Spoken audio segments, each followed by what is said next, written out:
স্বামী যদি স্ত্রীকে তালাক দেয় সেক্ষেত্রে মোহরানা আদায়ের জন্য স্বামীর বিরুদ্ধে কিন্তু মামলা করা যায়। কিন্তু আসলে মামলাটা কোথায় করবে তারা? যে ধরেন মনে করেন যে স্বামীর স্থায়ী ঠিকানা নাই, সেক্ষেত্রে কোন আদালতে মামলা করবে?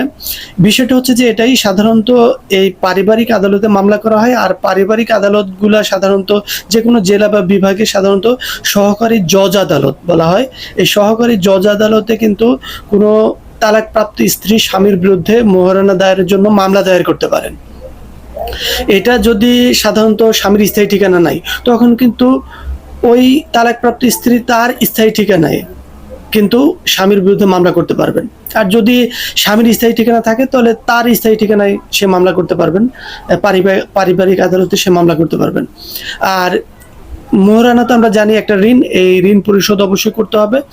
আর যদি কেউ না করে বা এটা করতে না চায় তখন তার বিরুদ্ধে